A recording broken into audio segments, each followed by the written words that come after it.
मैं हूं आपके साथ अंकिता पाल। बुलेटिन की शुरुआत करते हैं। केंद्र में मोदी सरकार के 11 साल पूरे हो चुके हैं, जिसे लेकर लखनऊ के ताज होटल में साधना ग्रुप ने एक कार्यक्रम का आयोजन किया।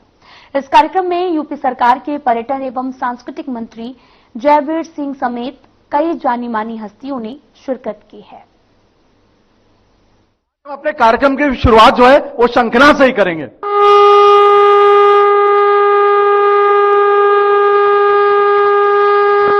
धन्यवाद। अब मैं चाहूंगा हमारे आदरणीय मंत्री जी कृपया मंच पे आए और हम उनसे सेशन की शुरुआत करें, क्योंकि बहुत कम ही अवसर मिलता है हमें जब आदरणीय मंत्री जी ने जो 11 वर्षों में खास तौर से जो काम हुए हैं और जो इन्होंने अपने मंत्रालय में काम किए उसके बारे में आपको अवगत कराएंगे।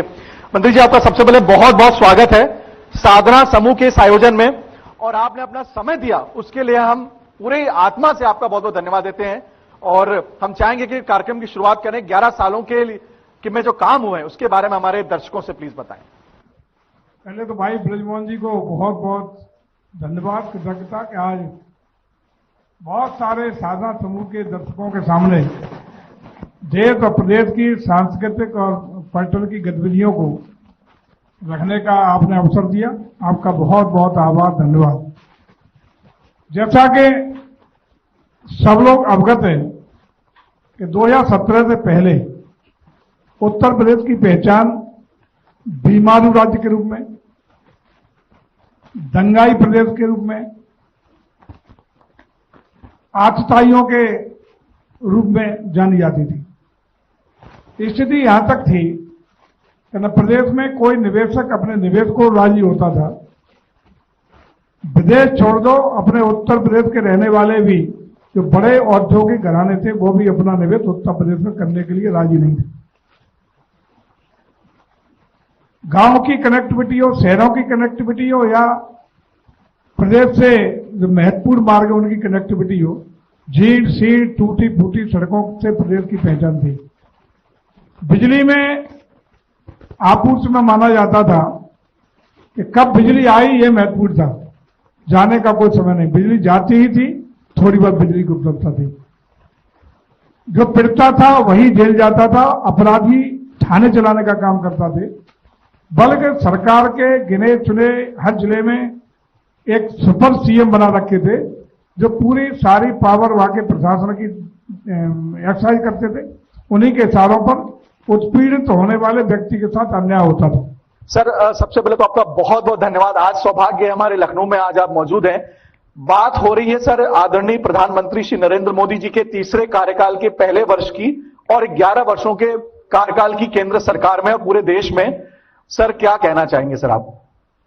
देखिए, मेरा अभी कुछ दिन पहले दैनिक जागरण और हिंदुस्तान अखबार में इस पे लेख भी मैंने लिखा था कि पिछले 11 साल में देश को जो एक करिश्माई, एक निर्णय लेने वाला, कठिन निर्णय लेके और उसको इम्प्लीमेंट करने वाला, और जो पूरी दुनिया में देश को एक आर्थिक सामरिक ताकत बनाने की जो सोच रखने वाला हमारा जो नेतृत्व है माननीय प्रधानमंत्री नरेंद्र मोदी जी के रूप में, वो एक अद्भुत है। और जो एक निष्क्रिय प्रशासन था, जो एक निष्क्रिय प्रशासन था 11 वर्ष पहले, उसको उन्होंने पूरी उसी मशीन को,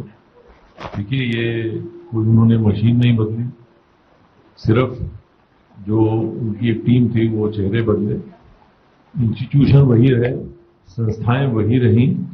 उन्हीं संस्थाओं से उन्होंने एक नेतृत्व दिखाकर, एक निर्णय लेने की क्षमता दिखाकर आज इतना बड़ा परिवर्तन किया है। मैं आपको ये बताऊं, मैं अभी इंग्लैंड की कैम्ब्रिज यूनिवर्सिटी में इसी विषय पे बोलने के लिए गया था, तो वहां भी मैंने लोगों को बताया कि आज देखिए 2014 से पहले 2014 में हमारी जो अर्थव्यवस्था थी वो दुनिया की 10वीं 11वीं अर्थव्यवस्था थी, और आज हम चौथी अर्थव्यवस्था से तीसरी अर्थव्यवस्था बनने जा रहे हैं। चौथी हो गई, तीसरी बनने जा रहे हैं।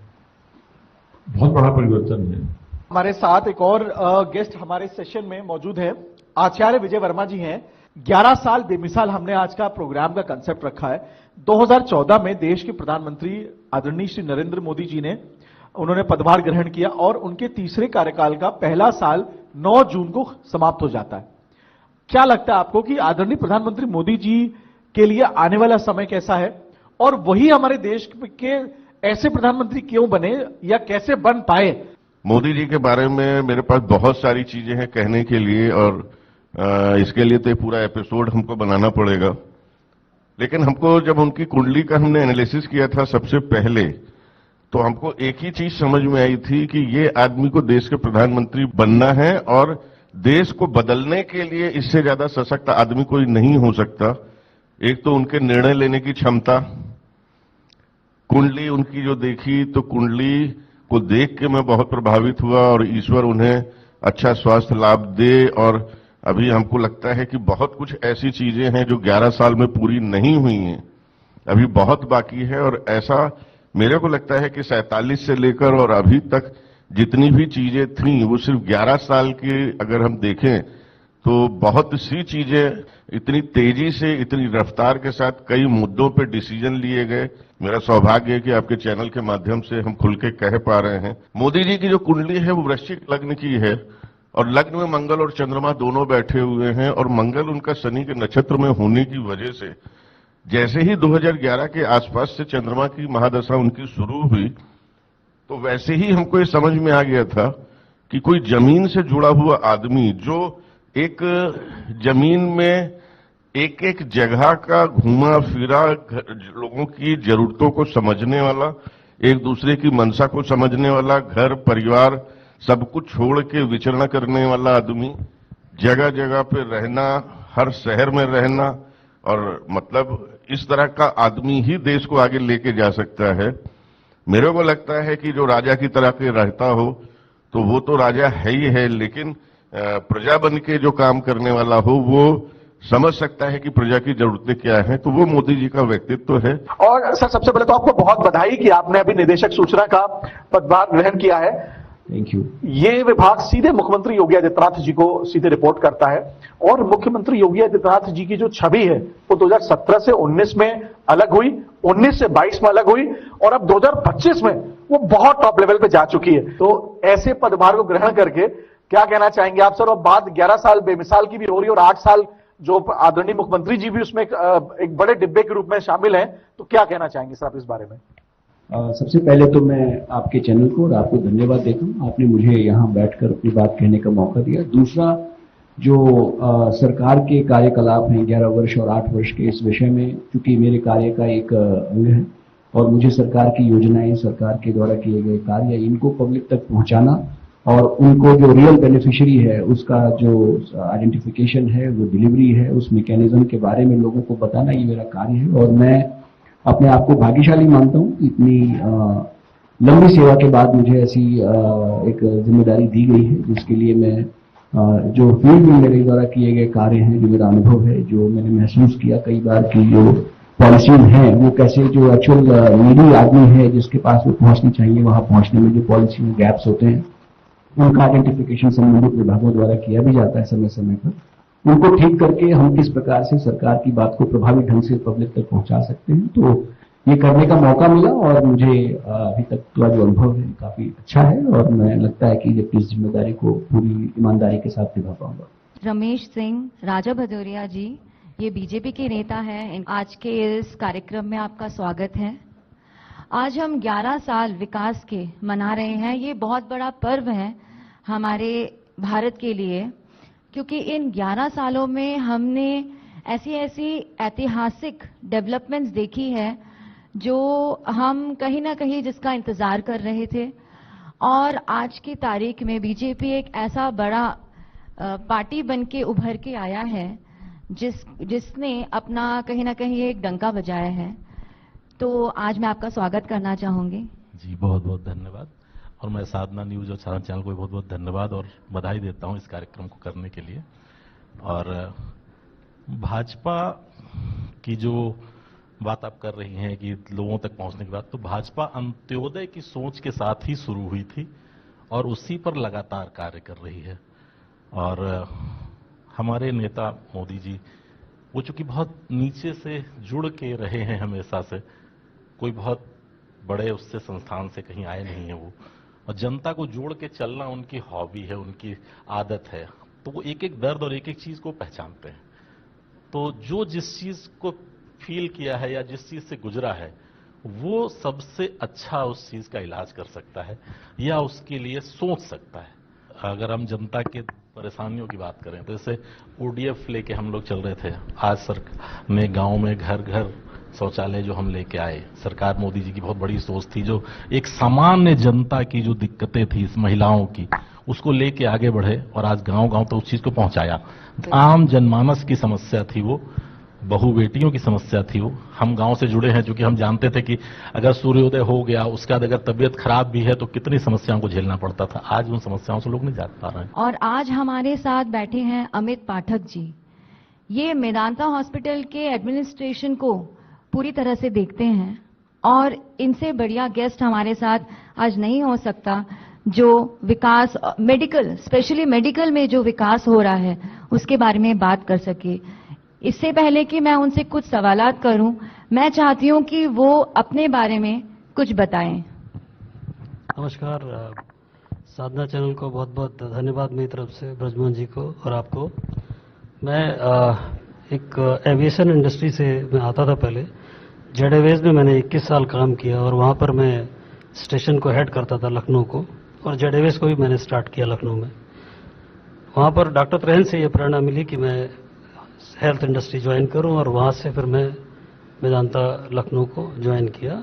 अभी 8 साल हो गए हैं, और जैसे ही हमने ज्वाइन किया था 17 में, आई थिंक 19 में हम लोग एक भारी समस्या जो कोविड थी उसमें फंस गए थे हम लोग, और उसको somehow we have manage well. मैं उस कोविड पीरियड का इंचार्ज था, एडमिशन इंचार्ज था, तो उस कोविड पीरियड को मैंने जिया है, और मैं जानता हूँ उस त्रासदी को हम लोगों ने किस तरीके से सामना किया, और आज हम लोग बेटर स्थिति में खड़े हुए हैं। और अभी जो वेदांता में जो पार्ट है मेरा, मैं जहाँ पर हम लोगों ने एक कोडेक्स बनाया हुआ है वेदांता में। जो कोडेक्स होता है कि जब पेशेंट का अटेंडेंट या पेशेंट कहीं से भी जब उसको कोई प्रॉब्लम होती है, कोई कम्युनिकेशन गैप्स होते हैं, उनको वो ढूंढने में कोशिश करता है कि किसी से बात हो जाए हमारी, क्योंकि डॉक्टर तो अपना टेक्निकल चीज बता रहा है कि मरीज की हालत ऐसी है वैसी है, बट उसको जो फिल इन द ब्लैंक्स होते हैं, जो वेदांता में या किसी भी हॉस्पिटल में होना चाहिए, मैं कहता हूँ, तो वो एक पॉइंट ऑफ कॉन्टेक्ट है। वो है मेरा एक छोटा सा ऑफिस है जहाँ पर एवरीबडी इज वेलकम्ड। वहाँ पर मैं हर चीज उनको ब्रीफ करता हूँ, मेडिकली नॉन मेडिकली जो भी मदद होती है मैं करता हूँ। I think that gives a real impact in the market की वेदांता इज डूइंग गुड। सो मुझे लगता है हर हॉस्पिटल में, चाहे वो गवर्नमेंट हॉस्पिटल हो चाहे प्राइवेट हॉस्पिटल हो, एक पॉइंट ऑफ कांटेक्ट होना चाहिए, एक रिसीविंग डेस्क होनी चाहिए, जहां पर जब भी मरीज आता है और जब मरीज जाता है, दोनों जगह पर उनको सही तरीके से वो touch point has to be well managed. Gaurprakash ji, आप 11 साल बेमिसाल के ऊपर आपकी मैं चाहूंगा राय, और कृपया संक्षिप्त में आप अपनी बात को रखें please. Respected ma'am, respected elders, respected people from the government, it's an honor that we are seeing an India which starts leading from the front. From strategic restraints to strategic retaliation is today's mantra. I think this is unheard. सुनने को नहीं मिला कि आज की तारीख में the world diaspora is with us. From Operation Balakot to Operation Sindoor, salute to the armed forces, salute to the leadership of our country that today we feel secured. This is a big change. From, I repeat again, from strategic restraints to strategic retaliation is the mantra of New India. Article 370, impossible, we did it. You see the direct transfers today to the underprivileged, bridging the divide of the rural India to the urban world, phenomenal. The direct transfer schemes have been outstanding. I think the world is looking at us to understand what are these transfers all about. From Jan Dhan Yojana to Ujjwala Yojana, you name it, to Jal Yojana, Aadhaar linking to 1.3 billion people. It's phenomenal. Your Ayushman cards, 5 lakh का आपको free मुफ्त इलाज मिल रहा है. कहां सुनने को मिलता है ये सब चीजें इतने वास्ट पॉपुलेशन में?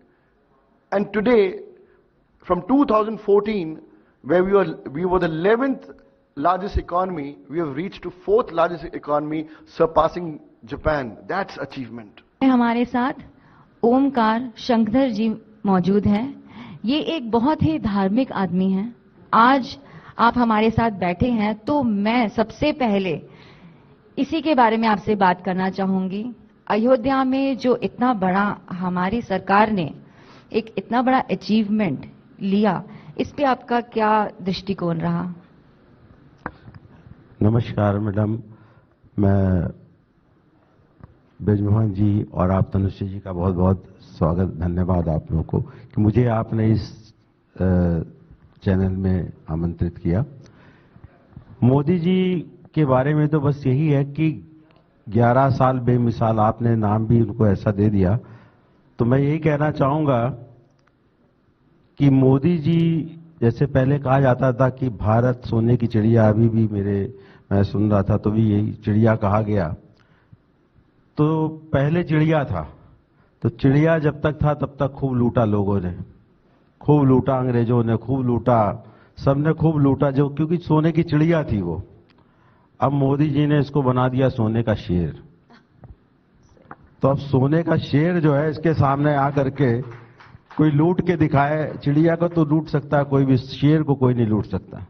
तो शेर के सामने आने के लिए शेर ही बनना पड़ेगा. तो शेर ऐसा कोई है नहीं जो मोदी जी के सामने टिक सके. और मोदी जी शेर ही नहीं है, वो बाबा शेर है इस समय. तो उन्होंने जो करा है, और राम मंदिर की बात है, तो हमारा राम मंदिर का ये जो 500 साल बाद हमारे रामलला विराजमान हुए, तो इसके लिए एक ही बात मैं कहूंगा कि पहले रामलला टाट में थे और मोदी जी ने इनको ठाठ में कर दिया है. तो शक्तिपीठ सर्किट हमारे यहाँ है. विंध्यवासिनी धाम का बहुत ही अच्छी तरीके से पूरा संवरण किया गया है, विकास किया गया है, और अब जितने भी श्रद्धालु वहां जाते हैं वो उसका अनुभव प्राप्त कर रहे हैं. अब हम लोग जो है ललिता देवी जो शक्तिपीठ है, देवी पाटन शक्तिपीठ है, शाकुंभरी शक्तिपीठ है, इस तरीके के अन्य शक्तिपीठों का भी विकास पर्यटन की दृष्टि से कर रहे हैं. वहां पे पर्यटकों के लिए सुविधाएं स्थापित कर रहे हैं. तो ये जो 11 वर्षों में जो कार्य हुए हैं, ऐसा प्रतीत होता है कि इससे पूर्व ये सारे स्थल उपेक्षित से थे. पर्यटकों की आवाजाही की दृष्टि से अगर देखें तो बहुत कम लोग यहां आते थे. 2017 से लेकर के अब तक के जो पर्यटकों की आमद में वृद्धि हुई है वह अप्रत्याशित है. जो उम्मीद भी नहीं कर सकते थे, इतने पर्यटक आने लगे. 65 करोड़ का आंकड़ा पार कर गया, जो 10-12 करोड़ तक रहता था. और लोगों को अचंभित होकर कहना पड़ रहा है कि गोवा से अधिक लोग अयोध्या आते हैं, वाराणसी आते हैं. अकेले जितने देश दुनिया के लोग वहां जाते हैं, उससे कई गुना हमारे इन स्थलों पर आ रहे हैं.